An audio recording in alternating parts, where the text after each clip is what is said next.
Welcome to Blooming Wildwood Homestead. Today we are taking a look at our cucumber harvest, and I am going to show you how to make dill pickles. I know there are a lot of recipes out there and a lot of different techniques that you can use. This might not give you the crunchiest pickle you've ever had, but the flavor is great, and really for the things that I'm using it for, this recipe has been simple, easy, and is just really good for me to work with. So try whatever kind of recipe you would like to, but my main goal for you today is just to encourage you to try a pickle recipe and see how easy it can be for you to have your own home canned pickles and enjoy the flavor. We are starting out here with some fresh cucumbers. Now these are from the garden and specifically designed for making pickles.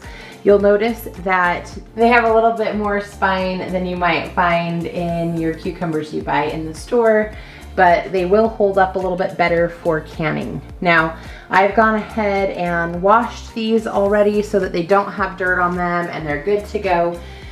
You will notice here a variety of sizes, and for making pickles, it really is best if you can find the smaller cucumbers. They're going to fit into the jar better, and they will stay a little bit firmer than some of the larger cucumbers. Now, I do have a few larger cucumbers here, and this is starting to get a little bit bigger than what I would really prefer for my pickles. However, I'm gonna go ahead and slice these into pickle spears, and they'll still work just the same. Or you might want to use the bigger ones for a bread and butter pickle, or you could use them and just slice the rounds and pickle the rounds. Really a lot of things that you can still do with them. Don't toss them out, just be a little bit creative in how you're going to work with them. What we're going to do now is go ahead and make up our brine while we get our cucumbers packed into the jars. So in the pot right here, I went ahead and placed 1 cup of salt. I'm using the canning and pickling salt from Morton. You want something that's not going to have extra additives in it. It needs to be a pure salt that's going to be able to dissolve well in your liquid. And then we went ahead and put in 3 quarts of water. I used filtered water. If you're taking your water from the tap and you're in the city, because maybe you have a backyard garden, I would consider using a filtered water, just because the extra chlorine and all the other additives that they put into the water could really affect the flavor of your food. So I would recommend using a water filter and filtering your water, or purchasing filtered water if that's a necessity for you.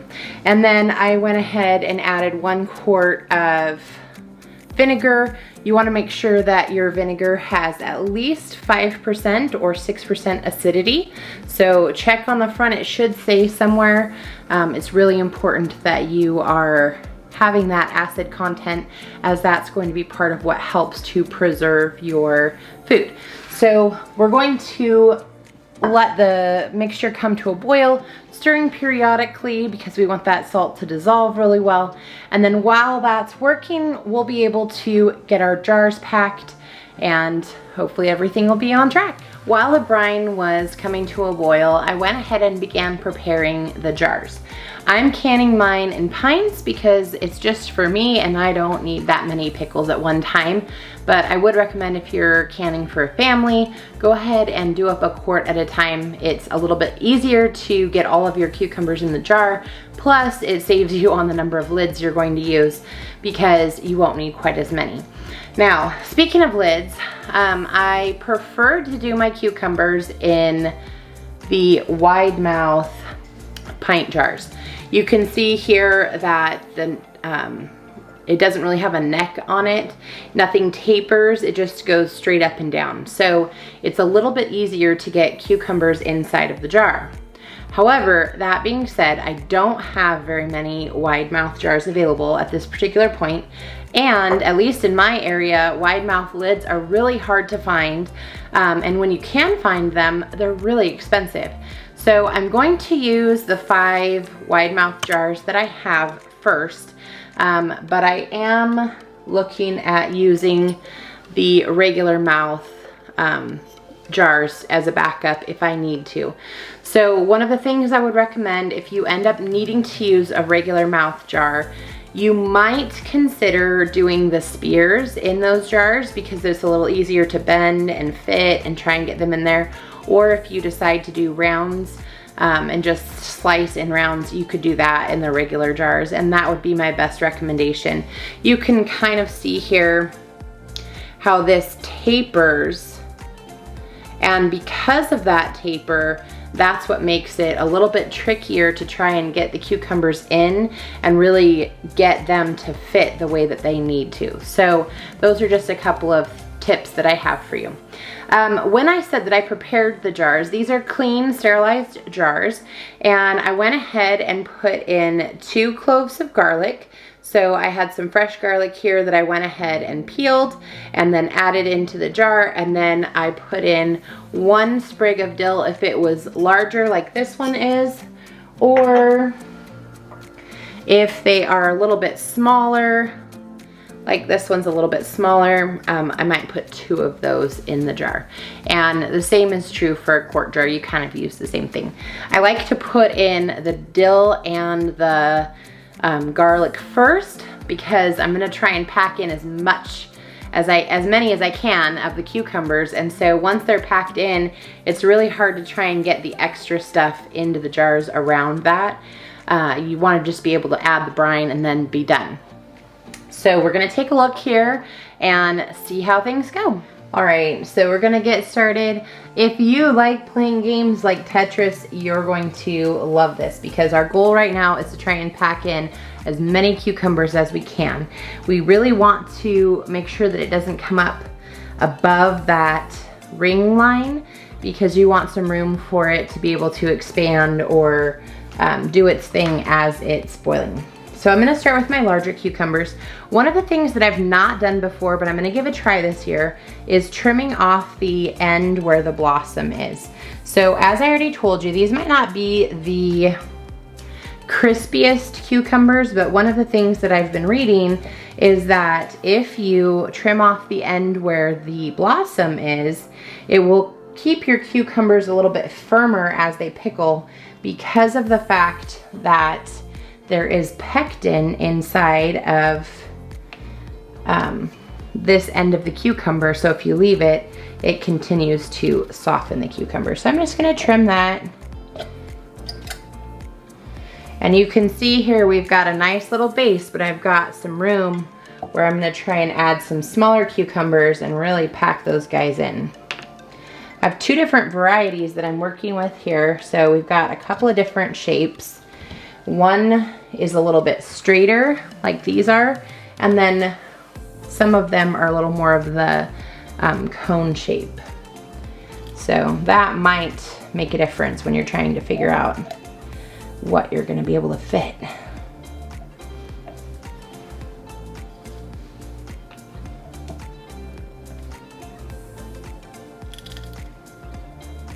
One thing I forgot to mention is that you want to try and can your cucumbers as fresh as possible.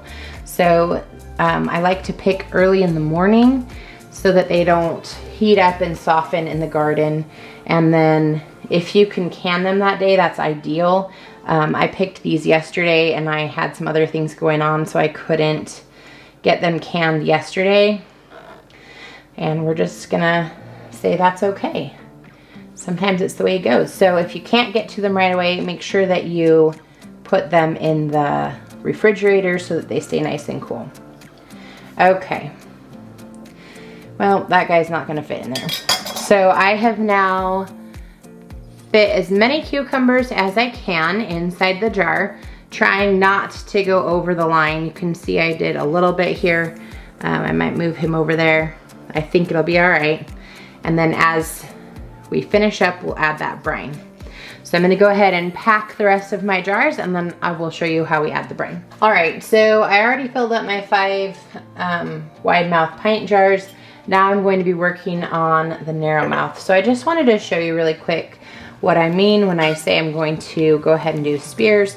I'm gonna trim off both ends and then just like I stated, I'm gonna make spears out of these. You can do whatever size you want. You could leave them this size, or you could slice them once again. You can trim off the excess, and you could save those to do a pint of rounds if you want to.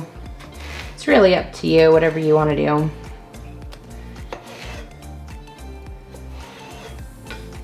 I guess the idea here is that things can be really flexible depending on your needs and what resources you have available. Sometimes laying the jar on the side really can help as well with maneuvering extra cucumbers in there. All right. So we're packed in there tight, but it'll be easy to pull from the center as you need to take from your narrow mouth jar. All right, I'm gonna finish up with some more and then we'll come back for the brine for real this time. Now that we have the cucumbers in the jars, I have gone ahead and started warming up my canner. I'll show you a little bit more about that in a minute, but I do have an electric water bath canner that I enjoy using. A couple of benefits to that: it really does free up the stove space, and it's able to hold a little bit more than your typical traditional canner can. So I'm gonna go ahead and add the brine. You'll notice here that I've put a funnel on top of the jar just to help make sure that the brine goes into the jar. And then one of my favorite tools is this canning scoop, and it does a great job pouring. I'm going to add enough brine to make sure that it covers the top of the cucumbers. And then I'll go on to the next one. The reason I'm preheating the canner just a little bit is that I want to make sure I don't crack my jars before I even get started. Since we're adding a hot brine, the jar itself is going to be hot, and I want to make sure it doesn't go in cold water or something that will break it. So I'm going to finish up with that, and then I will show you our next step. I went ahead and put the lids into the pan. I covered them with water, and I'm going to go ahead and put them on the stove to come to a boil so that it'll loosen up that seal and get it ready for the canner. I do have some brine left, and that's perfectly fine. I know that I'm going to have more pickles or more cucumbers coming on, and I'll probably want to do a few more pickles. So as soon as this cools a little bit more, I'm going to put it in the fridge. You can leave it in a jar, seal it up good, and then it will be ready to warm up and put over your cucumbers for the next batch. While the lids are coming to a boil, I'm going to go ahead and prep my jars the rest of the way.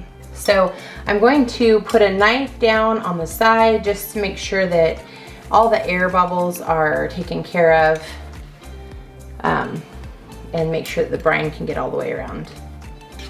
All right, one of the things that you can do to try and facilitate success in your jar sealing would be to make sure that the tops of the jars are cleaned off really well. We want to make sure that there isn't any brine or residue from the cucumber touching it or your finger touching it, so that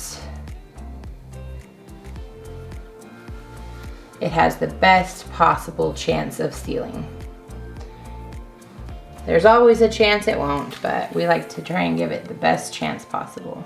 Once they're washed, I run back over it with a dry paper towel. Okay, now we're ready for those lids as soon as they come to a boil. I poured off the excess water and put that into the canner.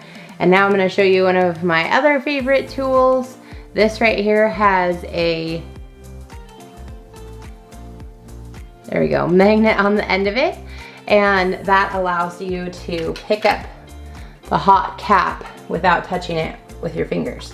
So I'm going to go ahead and put that on and cover it with the ring. You want to hand tighten that. Doesn't have to be overdone, but it does need to be firm, pretty firm.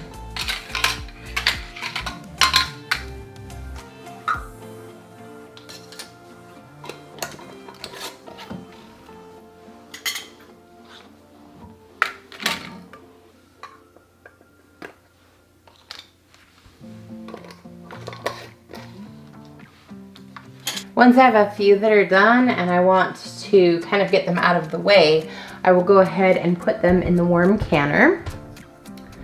So I'm going to use my jar lifter. That allows me to grab the jar. And then I'm just carefully putting it into the water.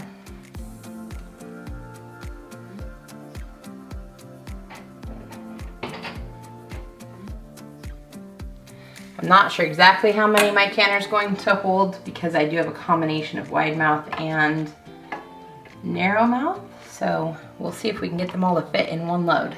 And now we have all the jars. They actually all fit in the canner. So I was able to get 5 wide mouth and 5 regular mouth inside the canner. And I'm gonna heat that up to a boil and then let it boil for 20 minutes. If you want to know how long to let yours boil for, check with your local extension agency. They usually will tell you what the proper processing time is for your area. It can depend and vary based on altitude and some other factors. So double check with your local extension agency to see how long yours should boil. Here we go, they just came out of the canner and these pickles are looking great. Thank you for joining me today. Let me know in the comments below if you would like to see me can some bread and butter pickles, or if there's something else that you would like a canning tutorial on, please let me know down below, and I will see you in the next one. Bye everyone.